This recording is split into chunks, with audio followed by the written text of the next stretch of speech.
भारत की सेना, इसकी कहानी बड़ी दिलचस्प है।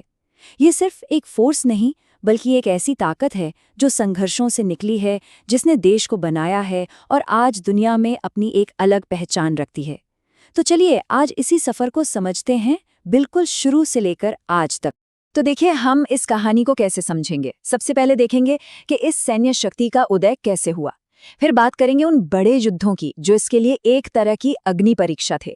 उसके बाद इसकी जो रीढ़ की हड्डी है, यानी हमारी आर्मी और एयरफोर्स, उनको करीब से जानेंगे। और हाँ, भारत का एक बहुत पुराना और भरोसेमंद दोस्त है रूस, उसके साथ रिश्ते की भी बात होगी। फिर देखेंगे कि भारत अपने मुश्किल पड़ोसियों के साथ कैसे संतुलन बनाता है, और इन सब को मिलाकर आज भारत की सैन्य ताकत कहाँ खड़ी है, इसकी एक साफ तस्वीर हमारे सामने होगी। तो आज की भारतीय सेना को समझने के लिए सबसे पहले थोड़ा पीछे चलना होगा, इसकी जड़ों तक।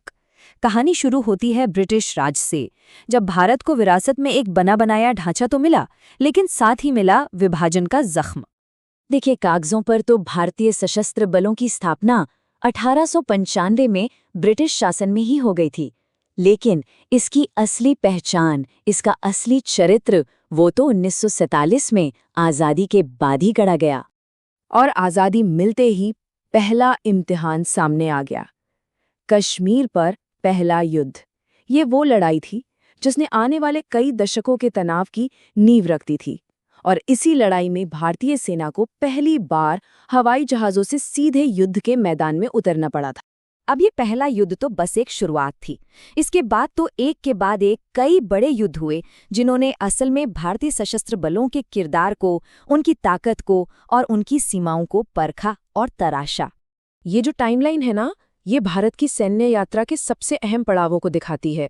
1947 से शुरू होकर 1999 के कारगिल युद्ध तक, इनमें से हर एक जंग ने सेना के सोचने, लड़ने और खुद को तैयार करने के तरीके पर एक गहरी छाप छोड़ी है। अब ये बहुत दिलचस्प है। 1962 में चीन से मिली हार देश के लिए एक बहुत बड़ा झटका थी, लेकिन कमाल देखिए, ठीक 9 साल बाद 1971 में वही सेना एक ऐसी जबरदस्त जीत हासिल करती है जो इतिहास बन जाती है। तो सवाल ये है कि इन 9 सालों में ऐसा क्या बदला? ये बदलाव ही भारत की सैन्य कहानी का सबसे जरूरी हिस्सा है। और 1971 की जीत कितनी बड़ी थी, इसका अंदाजा इस एक नंबर से लगा सकते हैं, 93,000। इतने पाकिस्तानी सैनिकों ने भारतीय सेना के सामने सरेंडर किया था। ये दूसरे विश्व युद्ध के बाद दुनिया का सबसे बड़ा सरेंडर था। इसी एक घटना ने दक्षिण एशिया का नक्शा हमेशा के लिए बदल दिया। तो सवाल उठता है कि ये युद्ध लड़े किसने? कौन थे वो दो मजबूत स्तंभ जिनकी वजह से ये जीत मुमकिन हुई? एक, जमीन पर हमारी विशाल भारतीय सेना, और दूसरा, आसमान में हमारी ताकतवर भारतीय वायुसेना। भारतीय सेना की असली ताकत सिर्फ इसके हथियारों या टेक्नोलॉजी में नहीं है, इसकी असली ताकत है इसके जवानों में। 14.5 लाख सक्रिय सैनिक, ये दुनिया की दूसरी सबसे बड़ी स्थायी सेना है। और ये सिर्फ एक नंबर नहीं है, ये वो फोर्स है जिसे बर्फीले पहाड़ों से लेकर तपते रेगिस्तान तक हर तरह के माहौल में लड़ने का तजुर्बा है। और ये सेना एक बहुत ही ऐतिहासिक रेजिमेंटल सिस्टम पे बनी है। हर रेजिमेंट की अपनी एक अलग पहचान है, अपना एक गौरवशाली इतिहास है और अपना एक जोशीला युद्ध घोष है जो दुश्मनों के दिल में खौफ पैदा कर देता है। अब जमीन से आसमान की ओर चलें।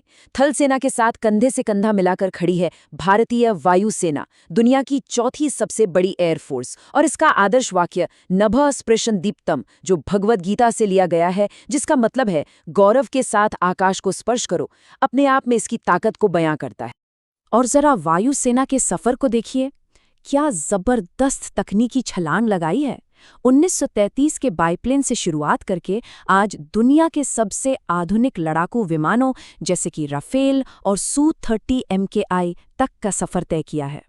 अब देखिए, ये जो आधुनिकीकरण हुआ, ये जो तकनीकी तरक्की हुई, ये एक खास अंतर्राष्ट्रीय दोस्त के बिना मुमकिन नहीं थी। एक ऐसा दोस्त जो पिछले 50 सालों से भी ज्यादा वक्त से भारत के साथ मजबूती से खड़ा है। इस गहरी दोस्ती की नींव रखी गई थी 1971 की इस संधि से। ये संधि एक बहुत ही नाजुक मोड़ पर साइन की गई थी और इसने भारत को सोवियत संघ के समर्थन की गारंटी दी।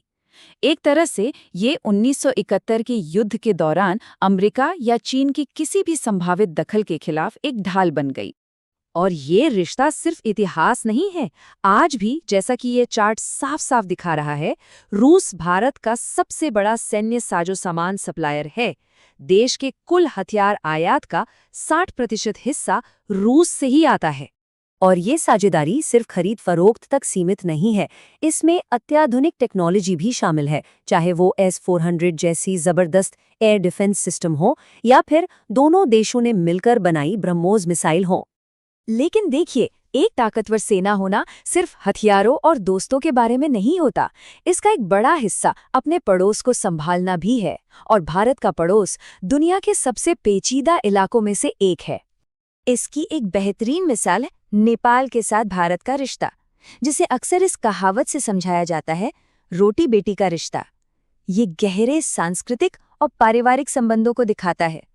लेकिन इन गहरे रिश्तों के बावजूद तनाव हमेशा बना रहता है। सीमा को लेकर विवाद हैं, नेपाल में चीन का बढ़ता असर है, ये सब चीज़ें इस खास रिश्ते को लगातार चुनौती देती हैं। भारत के लिए ये एक बहुत ही नाजुक संतुलन साधने जैसा है। तो ठीक है, हमने दशकों के संघर्ष, दोस्ती और आधुनिकीकरण की बात की। इन सब के बाद आज भारत की सशस्त्र सेनाएं दुनिया में कहाँ खड़ी हैं?